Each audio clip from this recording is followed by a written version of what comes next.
everybody in life needs some kind of like passion or love or something to just express themselves and like just leak, who they are into something so that, you have something to almost show, or it's just expression to express who you are and let people know that like, this is what I'm about, or this is who I am, and just kind of almost like escape the body. That was Dan Mancina, blind skater, boundary pusher, and an inspirational force of nature. He shares a lot of insights, and we can all learn a lot from him in this episode. Just keep on listening. 2, 3, 4.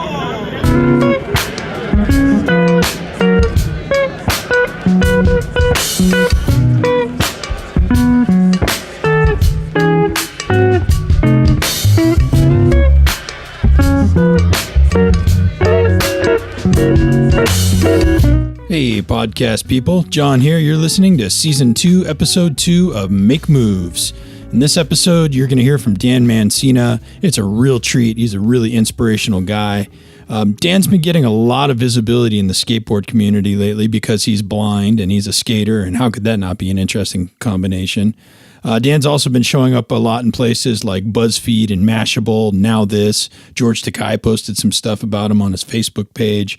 A lot of short inspirational segments, but I was pretty convinced there was a longer story to what's happening with Dan. So I reached out to him and we talked on the phone for a couple of minutes, and he agreed to come on the show, and he did not disappoint. His interview is loaded with gold. You're not going to need a metal detector to find it here. It's just everywhere.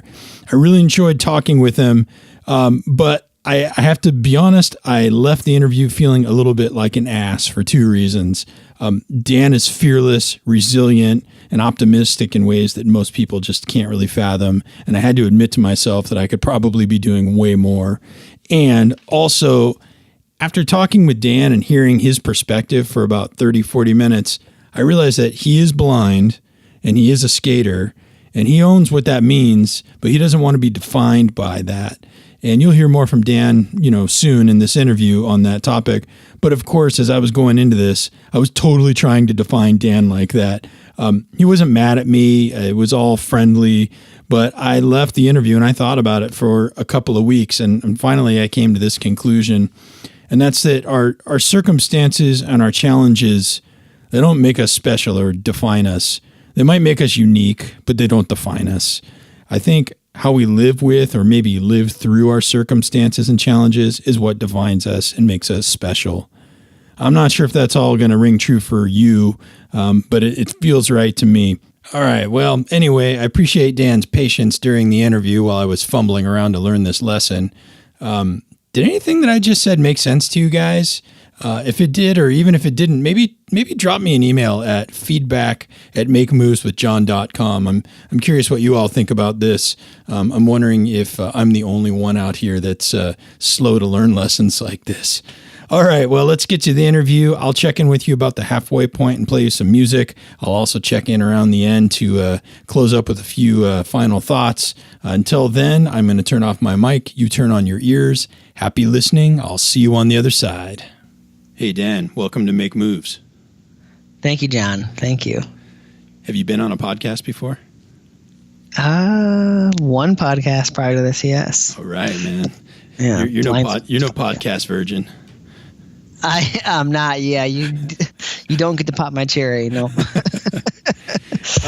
So you kind of came on my radar fast. One day, as a concept, you didn't really exist, and then I started to find all of this stuff about a blind skateboarder, blind skater, and it was just a thing, like overnight, and it was crazy and a little bit inspirational and sort of hard to process, and I wasn't really sure what to think of it.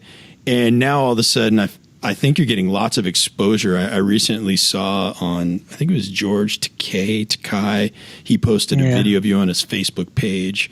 Where else are you getting recognition and exposure right now?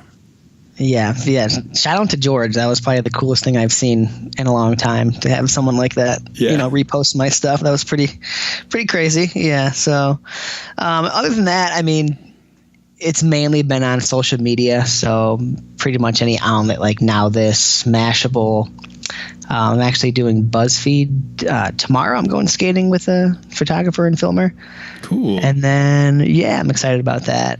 Outside of that, my first interview ever was with Gen Chem. That's like a lifestyle skateboarding magazine, which was pretty huge. They just kind of contacted me out of nowhere, and that was kind of my first push into, social media and kind of any kind of exposure outside of my Instagram, Right. And so, I mean, I feel like we kind of need to unpack this a little bit for everyone out there in the listening audience. You were a skater. You once had sight. Correct. Your vision diminished pretty quickly. So I guess, how long were you skating before you went blind, and when did you go blind? And give us the timeline of that. The whole kind of rundown. Yeah. Well, I've been skating since I was a little kid, since right around 7 or 8 years old. I first stepped on a board, started pushing around, and I've always had decent sight. Always drove and everything, and up until I found out about my disease when I was 13 years old. I went to a optometrist for a normal eye checkup, and he noticed something weird and then got passed around through all the specialists. And eventually they diagnosed me with RP, or retinitis pigmentosa. So that is a degenerative eye disease that slowly deteriorates your vision over time.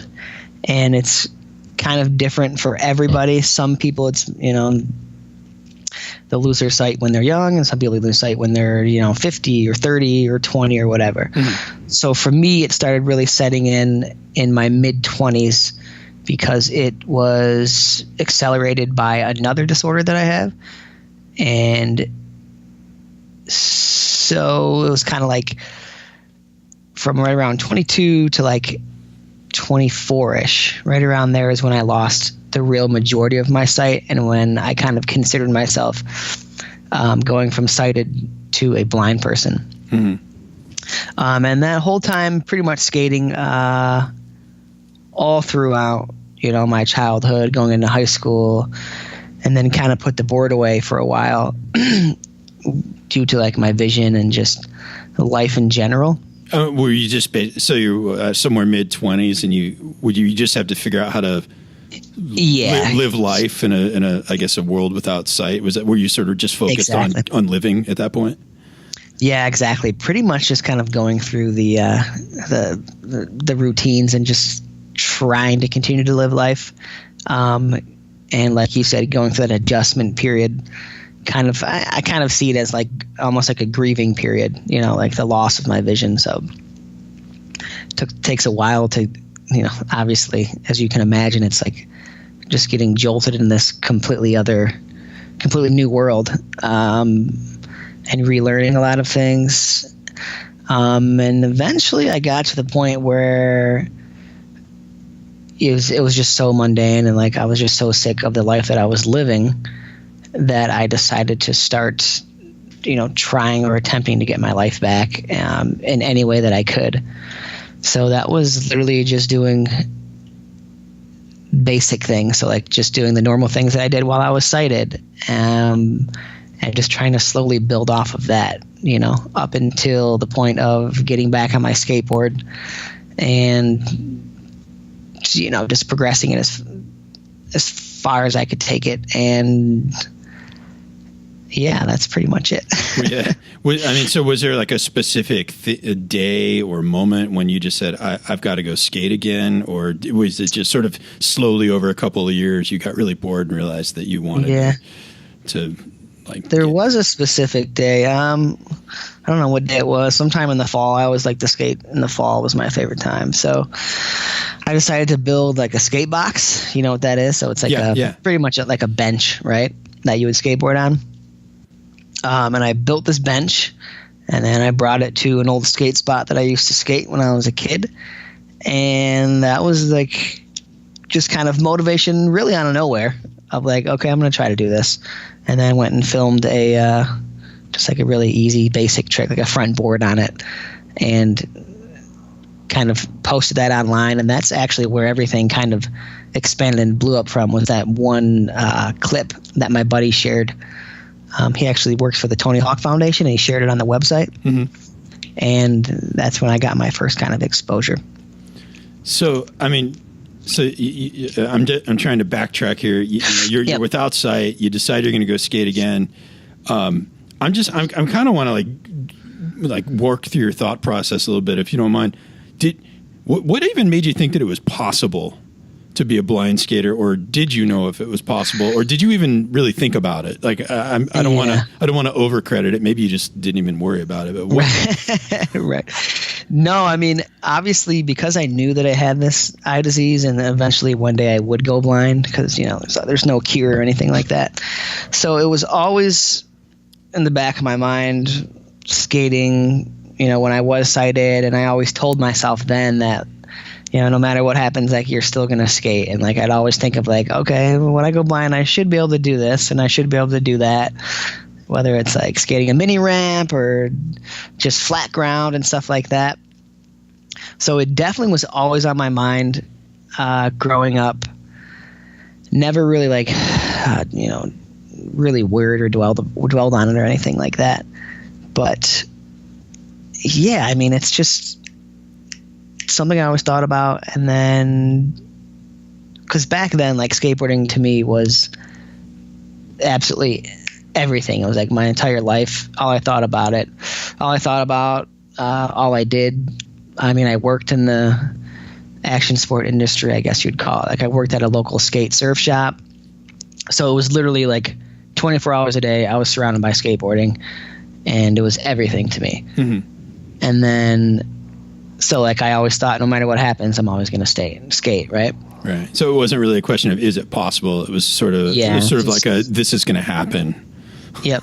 Okay. And okay. It's exactly. It's going to happen. I'll still be able to do this. I'll be all right. Right. And so I got to ask, I don't suppose that, accidents hurt any less because you're blind. And I think you're probably, I'm guessing, maybe more at risk for bailing without sight. And I'm can you walk me through your process for getting the courage to do that first trick, or do you have to build up courage every time you try something new? Skateboarding is funny because, like, you always think about all these things, like, oh, okay, I'm going to do this, I want to do that. And like, you got all these huge, like, almost like dreams or, fantasies of what you're going to do on a skateboard. And when you actually get to the spot, it's like, all right, I'm definitely not going to be able to do that. Like, you kind of have this like delusions of grandeur almost, So when I built the box, I had all these ideas like, okay, I should be able to do this, I should be able to do that. And then like doing that first trick was kind of like, I guess, eye-opening, for lack of a better term, but to like, okay, this is actually a lot more difficult than I thought it was going to be. And yeah, it's definitely not it's way more scary than it used to be, skating sighted. But once I start skating for like, I go to a new spot and I kind of get in a groove of things, and I kind of really get comfortable with like the actual layout of whatever I'm skating, like the distance between me and the object and stuff like that. I kind of just forget about all of that, and it feels more natural. And like, I kind of get that old feeling back of like, okay, I'm just skateboarding and I'm just trying this one trick. And then I'm not thinking about, I'm not rolling up to the box thinking, oh my God, I'm blind, I'm not gonna be able to do this. Right. It's just rolling up to the box, and just like it used to feel like, I'm gonna do what I have to do to land this trick. I mean, I can't quite imagine, but I kind of suspect that must have felt incredible the first time you just got back in the flow. Yeah, it really. I mean, I've only been skating since I've been blind for more serious the last couple of years. So every time I like get on my board, it's like a lot of anxiety, like building up to me skating that day or that object or whatever. And then it's just that, like you said, just like an amazing feeling of like, it feels really natural. It just kind of feels like I'm at home again and stuff like that. So yeah, it feels like so good to be back on the board and stuff like that. Just because you grow up doing something every day, and like it just gets ingrained in you. And it's like such a part of who you are and stuff like that. When you have a passion or a love like that, and then to lose that and come back to it is just like. Yeah, it's like falling in love all over again, I don't want to sound like your dad or anything, but I'm so happy for you. It makes me so happy that you got it.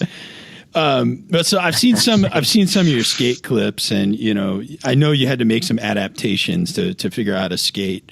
Right. So I'm just going to list off a few things I saw. You used I don't know what it's called, the seeing eye stick thing. What is that called? It's just a cane. A cane.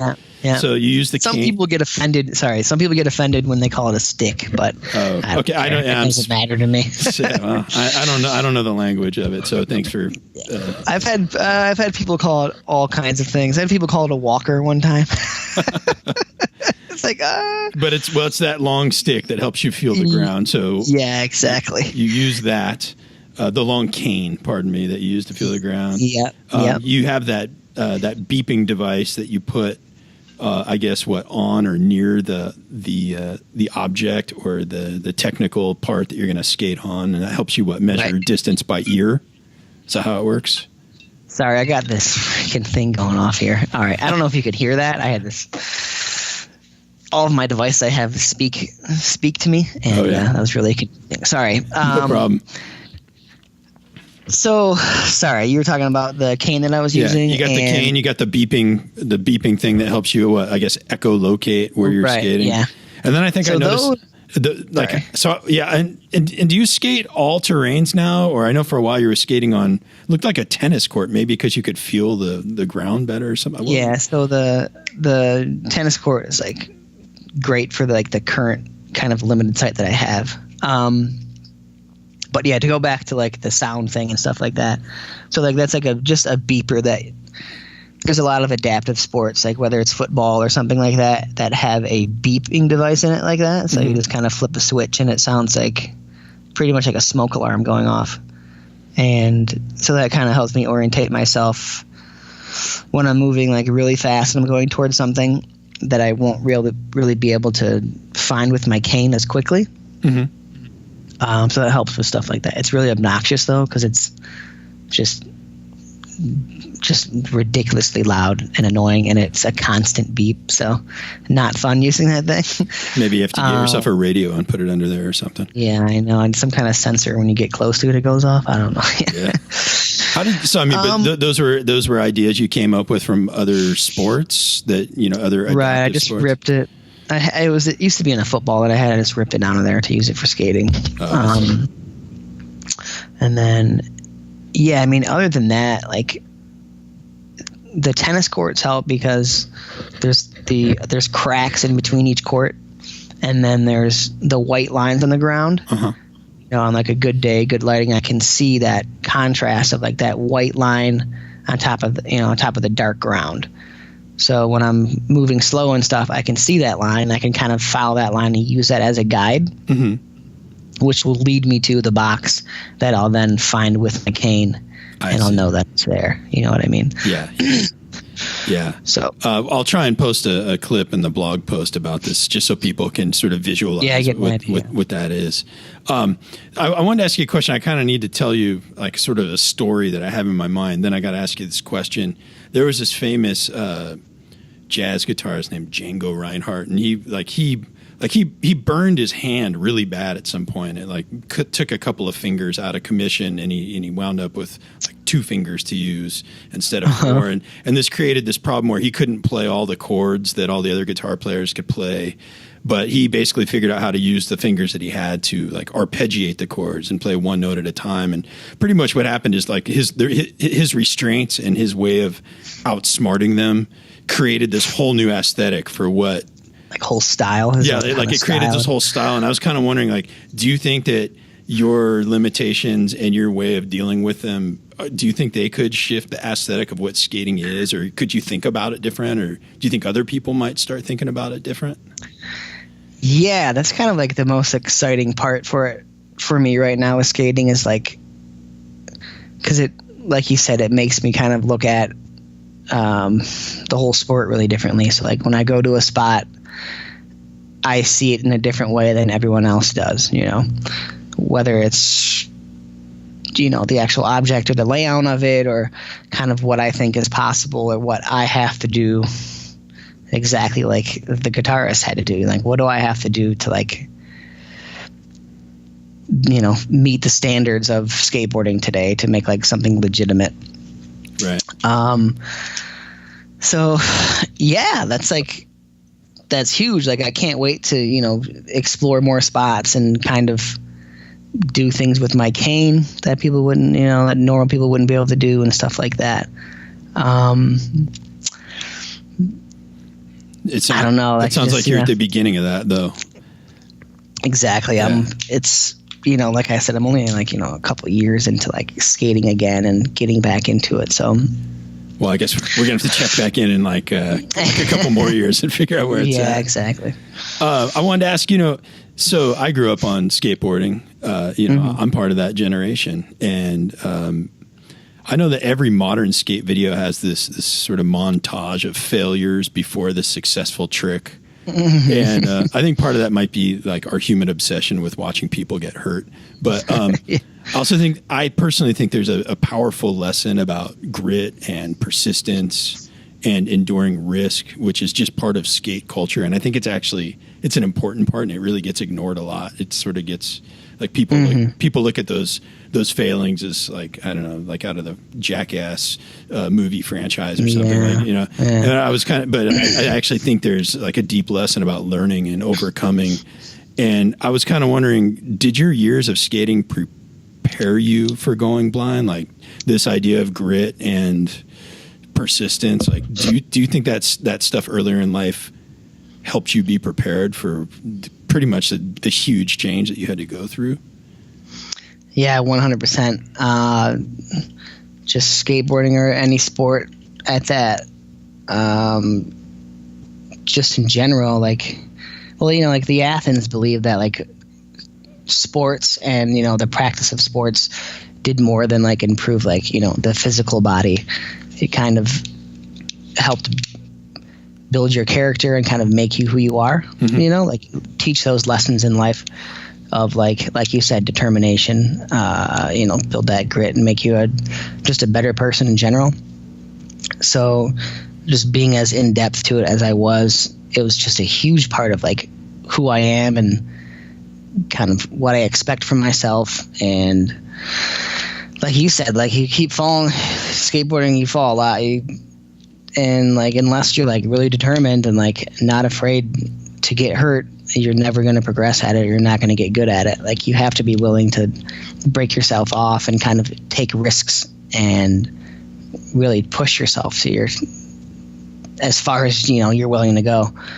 So then, you know, whenever you're faced with challenges in life, like you try to face them the same way. You know, you try to, if you fail the first time, like you don't give up, you keep going at it. And then there's this kind of perfection that everybody seeks in skateboarding. So like you can land a trick once, or you can land, you know, like a flip trick once, but like it doesn't keep you from doing it. You know, you do it over and over again until like you have it down, and like you're able to do it very consistently, and you'll be able to do it in, you know, say you're putting a line together where you're putting, you know, multiple tricks in sequence, you know. So like it's just determination and repetition and just search for perfection. That's kind of definitely influenced me in my life and everything that I do, whether it's school or, you know, family or anything like that. You just try to be the best that you can be and do everything like to the most, you know, to perfection. And like also skateboarding is like, for me, is just a huge outlet for like I kind of see it as like painting or like art or something like that. Like it's kind of expression for me. So because everyone has their own unique style in skateboarding. Like you can tell, you know, exactly who a skateboarder is, you know, if by them just doing like one trick. So it's kind of like this imprint of like who you are. So it's just like an amazing outlet for that, because I think, everybody in life needs some kind of like passion or love or something to just express themselves and like just leak, who they are into something, so that, you have something to almost show, or it's just expression, to express who you are and let people know that like, this is what I'm about, or this is who I am. And just kind of almost like escape the body, really, get out of your own head and out of your own body, and let yourself be a part of something, bigger than you in a way. This feeling comes in waves, so hard to explain. Some kind of blurry haze, waiting on the pain. I need to clear my head and think about the things you said. I know that I will find a way to reach some peace of mind. With the permission of our friends over at Ropeadope Records, you're hearing the tune Foot Down by Hugh, spelled capital H, capital U, capital W. Comes off the album Music from the Multiverse. I'm really digging this album.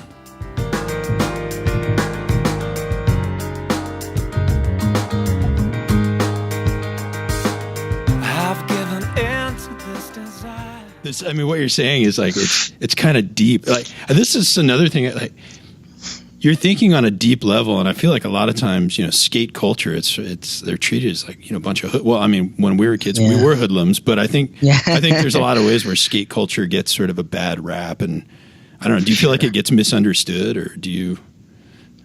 Yeah, just in like especially in your generation, and then going into my generation.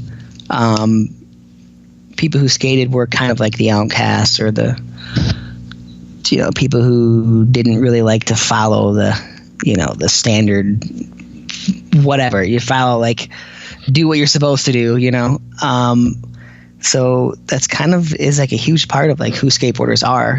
We always like to push the boundaries and do things that we're not supposed to be. You grow up skating, you're running from cops, you're breaking into buildings, skating inside of buildings, and just a lot of destruction, people say you're always like damaging property, right? Like you're waxing ledges and like grinding them, and like it's just kind of culture of like, you get this bad rep of like misfits, but I always saw it as like, at least I'm not out doing, drugs, or I'm not out like, there's a whole lot of worse things that you can get into besides skateboarding, and it like you said, and it just, especially if you love it as much as I did when I was a kid, it's what we were just talking about. It like made me like a huge part of who I am, and like instilled so many values that, nobody would have been able to instill in me at that age. I wasn't going to listen to anybody, so you're kind of doing it yourself. You feel the freedom and you feel the ground, and that's how you learn. Yeah, exactly. So before I switch gears away from skateboarding and that whole world, are there people that you really want to work with, or big influences from the skate world that, or big influencers, or people you want to work with in general? Like what's on your mind there? Yeah, as far as skating, like. Yeah, I'd like to link up with, anybody. There's obviously some things I want to do.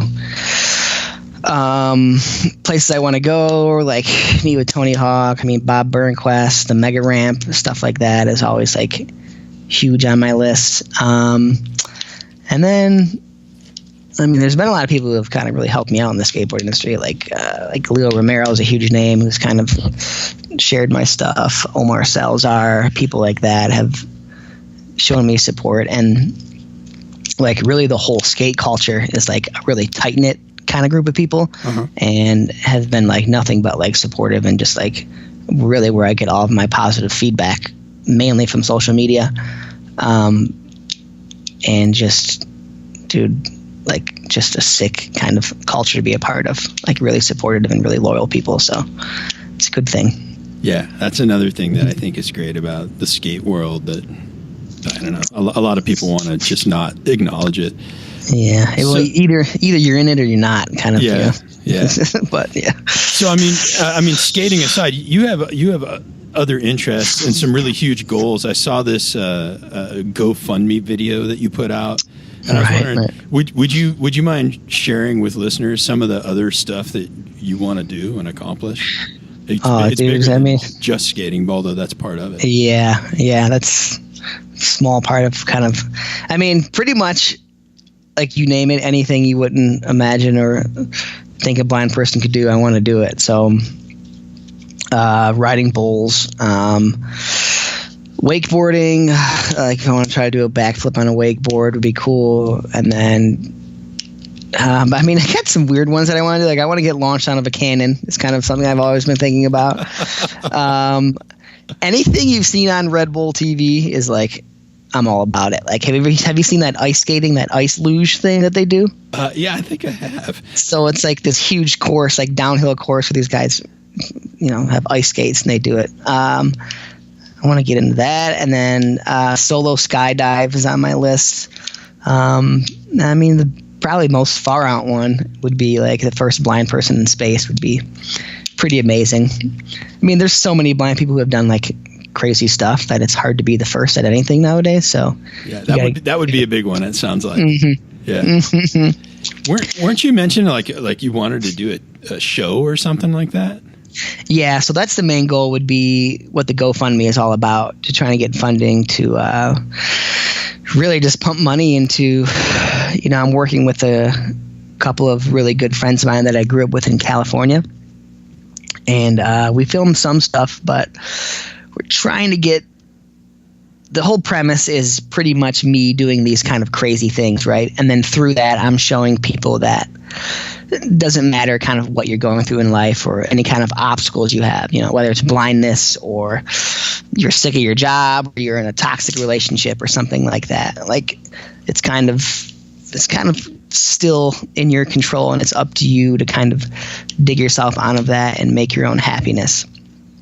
And that's kind of been my journey so far, right? Kind of going from this life of just feeling this self-pity and kind of depression, adjusting to this blindness, and then realizing that, man, like I can still live a fulfilled life, right? It's in my hands, and it's up to me to kind of motivate myself and get back on my skateboard and start skating and do the things that I want to do. So really push it as far as I can. I like that kind of extreme aspect of it, of just doing this kind of crazy stuff. And then me being blind on top of that kind of adds that like inspiration and motivation to others to kind of ask themselves, okay, like what's my excuse? Like, why can't I do what I want to do? Or why, what's your excuse in life? Pretty much is the main idea. There's kind of like, it's sort of like a subtext in what you're saying, but like, it sounds like you want to accomplish all these things, but the sense that you really want to help others see their potential or find their happiness, or like was someone, I mean, I don't know, were you just raised right and you want to help others, or like, like what is this thing where you you feel like you want to reach out past yourself? Right. I mean, where'd that come from? The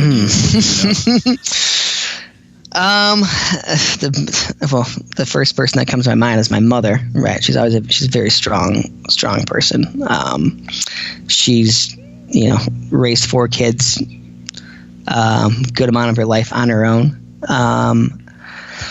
Put herself through school, moved us out of a pretty bad neighborhood and got us out of a bad situation, and kind of carried our entire family and brought us to like just such a better place than where we were before.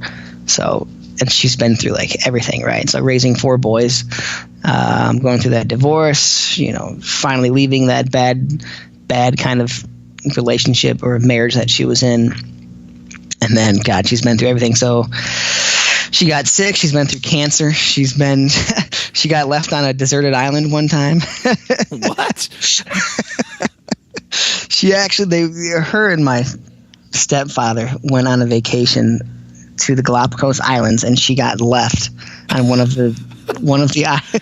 I don't mean to laugh. It's tragic, but that's it crazy. was very it was rough on her. Yeah, she wasn't very happy. But yeah, you name it, she's been through it. So she's kind of like the monarch of our family. Monarch, is that the right term? The female? Yeah. Matriarch? Matriarch, yes, Yeah. Thank you. Monarch. Yeah, I think a monarch is the butterfly. Like a butterfly, or like a cruel king or something like that. Right. Matriarch, thank you. So that's kind of really where I get my. She always tells me, like, quit being a little bitch. So anytime I'm complaining. And then outside of that, God, what was the original question? Like, why do you feel so compelled to, improve your life, but to sort of be a model for others? Like, I don't even know why some people would think of that. And some people just feel compelled to help other people. And I'm just trying to figure, I don't know, maybe there's something I can learn that'll make me a better person or something.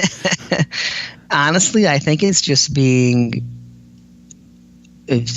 kind of being bored and sick of myself, and then sick of what I'm doing, and then trying to realize something that I can do that is bigger than me, right? So like, and the inspiration is kind of really where I get the motivation to keep doing what I'm doing.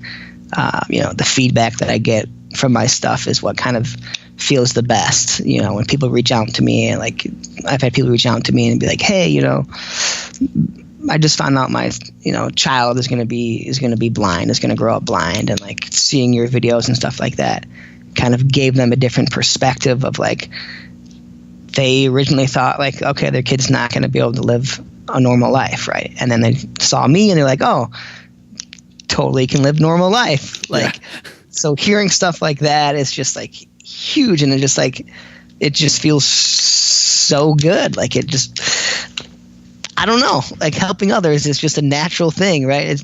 It should feel good. And it's kind of what drives me right now. It's the only thing that I kind of have right now, to be quite honest. I think you're doing good work with it. I want to ask a little bit. You mentioned your mom was, a huge support coming up, and you said you have some good friends, but I tend to think that people don't do what they do in a bubble. I kind of like, who is your support network? Yeah, like who's in your corner? And I'm also curious, like, do you have old friends and new friends, like before, like pre and post blindness? Like, has that made a difference at all in your social network, or? That's a good question. I'm the only blind person that I've, growing up, I didn't know any blind people. So I've honestly only recently just met a couple blind people within the last, probably, I think, year, really. And that's just people who've reached out to me through social media and stuff like that.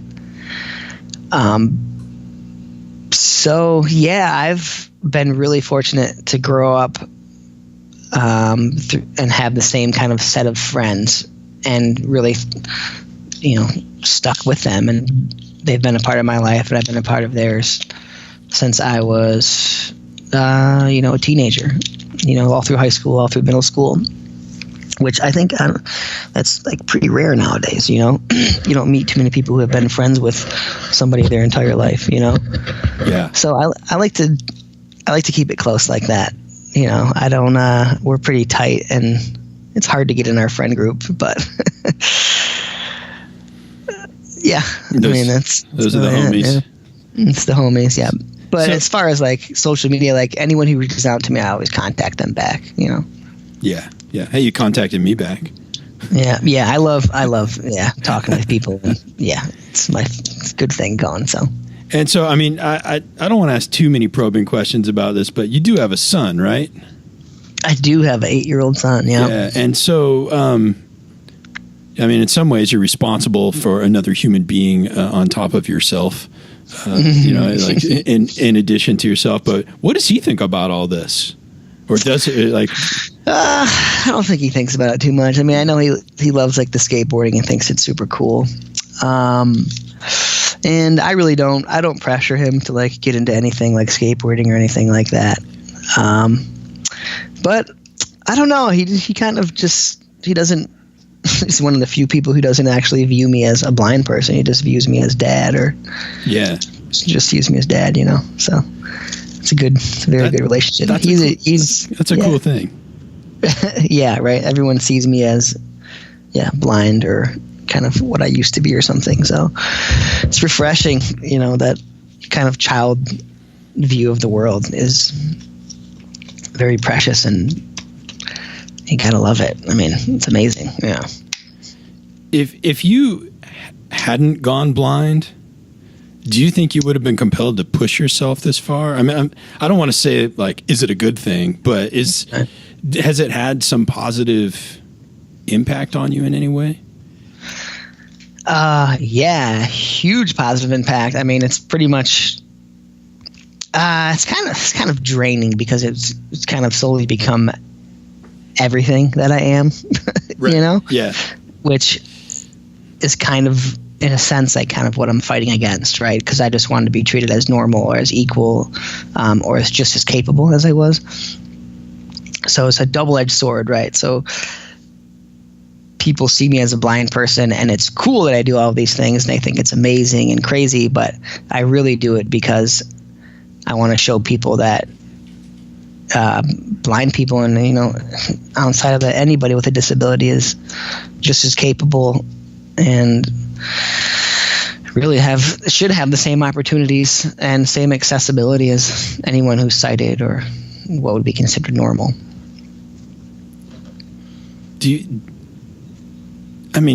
I guess I'm kind of part of this syndrome, you know, like I'm curious about you as a human being, but one of the things that's interesting about you is like, oh, he's blind. Right. But like, what are the things that you hope other people will get to, like once they get over the blind part, and like, I mean, and like you're capable, like what are the other things that you feel like people don't get to because they're focused on the other details? Just as me as a person? Yeah, or I guess maybe in some sense, maybe you're speaking for a community of blind people. Right. What do you feel like people don't get to because they're fixated on the little shit? I mean, honestly, it's not really what people don't get to. It's kind of what that blind person or what I don't get to experience. So I don't get to see the world because I used to be sighted. So I know how people used to treat me, and I've seen how that's kind of shifted and changed. So you're kind of depriving that person of like just living a normal life. And really, it's like low expectations for a lot of blind people. And that's like a kind of a huge part of what I'm trying to do too, is kind of raise those expectations for us, so that we should, and can expect more from ourselves. So you're more so, like I said, depriving that person of stuff more so than, I'm depriving you of something that I am. Right. You know what I mean? Yeah. Hey, by the way, thanks for talking about this so openly. This is like one of those things, like I don't really know how to talk about it. It's never come up in my life. And I guess some ways I'm kind of like, you get a little anxiety, like you don't want to offend anyone, but you want to treat them like they're normal. It is weird. You don't want to so thanks for sort of working through it with me. It means a lot. Yeah. I mean, this is exactly what we need to do for sure. Well, geez, man. So I got to wrap up here because I don't want to keep you too long. But any quick parting thoughts? Anyone you want to say hey to? No, yeah. If you got time, I can still keep chatting. But whatever. Any final thoughts? I mean, things to check out would be like I'm a part of this thing called the Holman Prize that I'm a semifinalist for. That's through an organization called Lighthouse for the Blind. I have a chance to win like $25,000, which can go towards me skateboarding around the world. And that's like huge for just the blind community, and just really like the stuff I was talking about, raising our expectations and showing people kind of what we're capable of, and just helping inspire and like motivate everybody in the world. And then besides that, my own stuff would be the GoFundMe. Trying to push money towards me getting that show and pushing my inspiration and motivation to the rest of the world. And then to follow me, it's on Instagram. It's the best way to get a hold of me. Like I said, I always, reach out to anybody who reaches out to me. And my handle on there is Blind Photo. It's one word, BLINDPHOTO. YouTube is The Blind Experience. And Facebook is just my name, Daniel Mancina. Cool. And that's it. I'll post easy links so everyone can find you. I'll put that in the blog post for this episode here. Man, this has been such an interesting conversation for me. I really I can't thank you enough for taking the time to talk with me about it. Right. And being so open. And I don't know. I really enjoyed it so much. I wasn't quite sure where it was going to go, and it was just way cooler than I thought it would. Yeah, I feel like I just talked to my therapist. I've got a lot of good stuff off that shit. Well, thanks a bunch. I look forward to keeping in touch with you over time. I hope you do get that show because I think it'd be awesome to watch, and I'll check out this Holman Prize thing, and I encourage all the listeners out there in podcast land to swing by makemoveswithjohn.com and check out the blog post so you can learn more about Dan. Cool. Making moves. Thanks, John. Appreciate it. Yeah, man, my pleasure.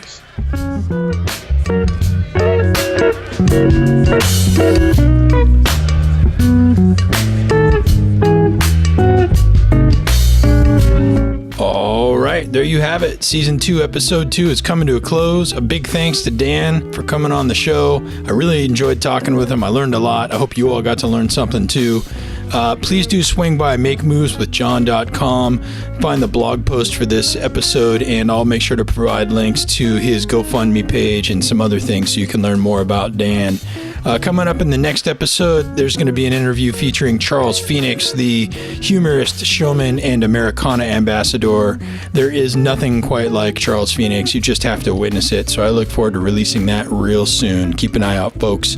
If you did enjoy this episode or any other Make Moves episodes, please do swing by the iTunes store, the podcast app, rate, review, subscribe, share with your friends. We're building the audience organically, and your word of mouth makes all the difference. Okay, everybody, until I talk to you next time, take good care of yourselves, go out there and make moves.